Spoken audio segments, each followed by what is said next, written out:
안녕하세요. 오늘의 토론 바로 시작합니다. 오늘 저희가 함께 분석해볼 자료는요. 바로 이재명 대통령의 최근 중국 국빈 방문에 관한 여러 언론 보도들입니다. 여러분이 보내주신 이 자료들을 쭉 살펴보니까 아주 흥미로운 흐름이 하나 보이더라고요. 어떤 흐름 말씀이시죠? 네, 이게 아주 친근해 보이는 셀카 한 장으로 딱 시작을 해서요. 그 이면에 숨겨진 어떤 거대한 경제적 목표, 그리고 가장 뜻밖의 지점이죠.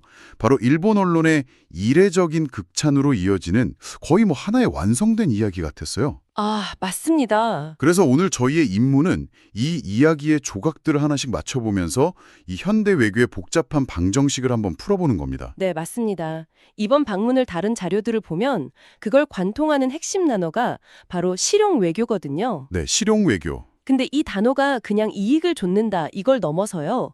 어떻게 여러 나라 그러니까 각기 다른 관객들을 상대로 동시에 다른 메시지를 전달하는지 그 고도의 줄타기 기술을 보여주는 아주 구체적인 사례라고 할 수 있습니다. 정상의 그 미소 띤 얼굴 뒤에서 오고 간 치밀한 계산들 한번 따라가 보시죠. 좋습니다. 그럼 가장 상징적인 장면부터 시작해보죠. 베이징 인민대회당 만찬 후에 이재명 대통령 부부랑 시진핑 주석 부부가 함께 스마트폰을 들고 셀카를 찍는 모습.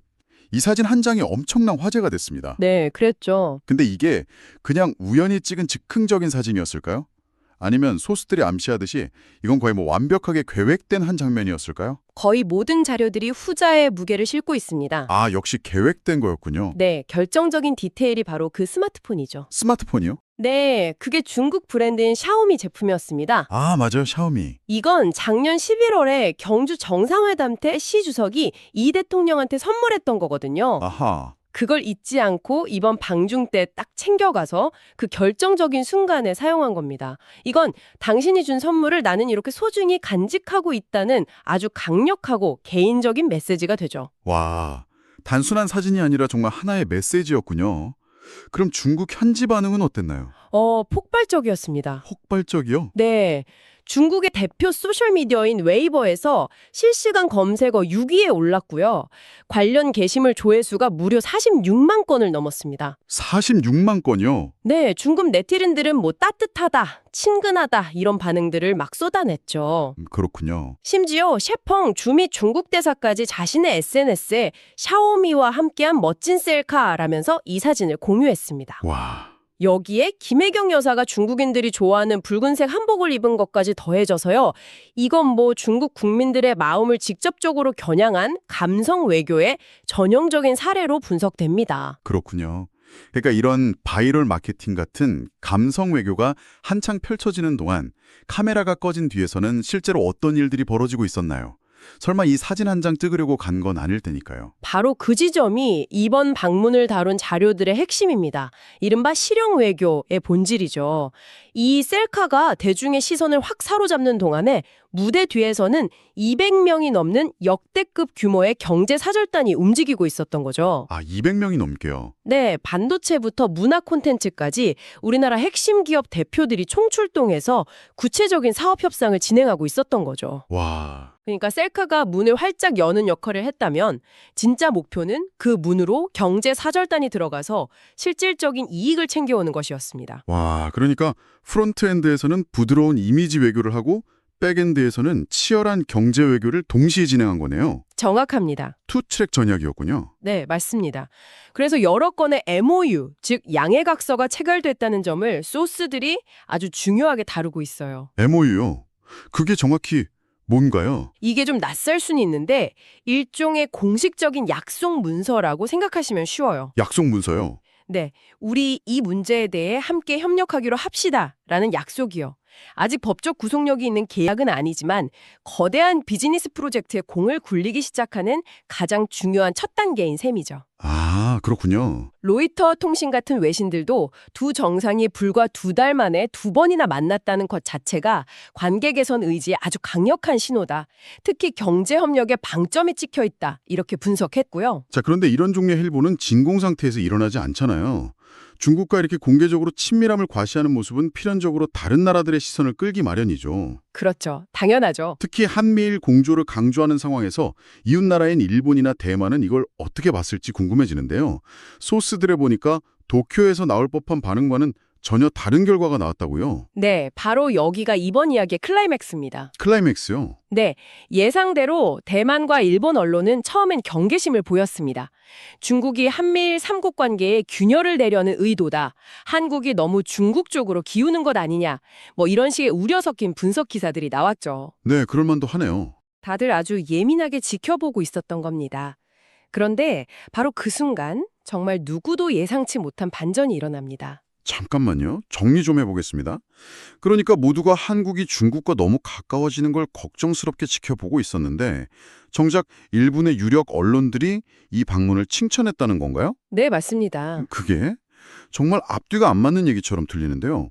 어떻게 그런 반응이 나올 수 있죠? 바로 그 점 때문에 일본 언론들이 이 대통령의 외교를 한 수 위라고 평가한 겁니다. 한 수 위요? 네, 마이니치 신문이나 아사히 신문의 분석을 보면요. 그들은 이 대통령이 중국의 환대를 받으면서도 동시에 굉장히 신중한 태도를 유지했다고 지적합니다. 신중한 태도요? 그게 구체적으로 뭐였을까요? 바로 하지 않은 말에 있었습니다. 하자는 말이요? 네. 일본 언론들이 주목한 것은 이 대통령이 공개석상에서 경제협력이나 문화교류에 대해서는 아주 적극적으로 이야기했지만 대만 해협이나 남중국해 문제 같은 그런 민감한 안보 이슈에 대해서는 철저하게 말을 아꼈다는 점입니다. 아, 중국이 가장 듣고 싶어 할 만한 이야기, 예를 들면 미국의 인도태평양 전략에 대한 비판이나 한미일 군사협력에 대한 거리두기 같은 발언을 전혀 하지 않은 거죠. 그렇군요. 경제라는 스크립트는 철저히 따르되 안보 스크립트는 기존의 틀에서 한 발짝도 벗어나지 않은 겁니다. 그러니까 중국에게는 경제협력이라는 선물을 안겨주면서 동시에 미국과 일본에게는 우리의 안보 동맹은 변함없으니 걱정 말라는 그런 무언의 메시지를 보낸 셈이군요. 바로 그겁니다. 일본 언론은 미국과 일본을 배려한 신중한 자세가 엿보였다고 직접적으로 평가했습니다. 와, 정말 절묘하네요. 이것이 바로 소스들이 공통적으로 지적하는 이번 외교의 묘미입니다. 중국 대중에게는 샤오미 셀카로 친근함을 어필하고 일본과 미국 정책 결정자들에게는 전략적 침묵으로 신뢰를 준 거죠. 서로 다른 관객에게 전혀 다른 채널로 각자에게 맞는 메시지를 동시에 전달하는 데 성공했다. 이런 평가군요. 네, 맞습니다. 이건 마치 되게 복잡한 가족 모임을 관리하는 것 같네요. 한쪽 사촌과는 즐겁게 대화하면서도 다른 쪽 사촌이 소외감을 느끼지 않도록 계속 신경 쓰는 그런 느낌이요. 아주 적절한 비유입니다. 국제관계를 이렇게 아주 인간적인 차원에서 분석하고 있다는 점이 참 흥미롭습니다. 그래서 이 소스들이 도출하는 핵심 원리는 이것입니다. 21세기 외교에서 대중을 향한 상징적 제스처는 때로는 밀실에서 이루어지는 정책 합의만큼이나 강력한 힘을 가진다는 것. 네. 그리고 진짜 기술은 한쪽 관객을 향한 제스처가 다른 쪽 관객을 소외시키지 않도록 정교하게 관리하는 데 있다는 거죠. 이번 방문은 그 두 마리 토끼를 동시에 잡는 데 성공한 사례 연구로 제시되고 있는 겁니다. 이런 큰 지정학적 체스 게임 외에 이번 방문에서 다뤄진 다른 의제들도 있었죠. 특히 안중근 의사 유해 발굴 협조 요청 같은 역사 문제도 거론됐다고요?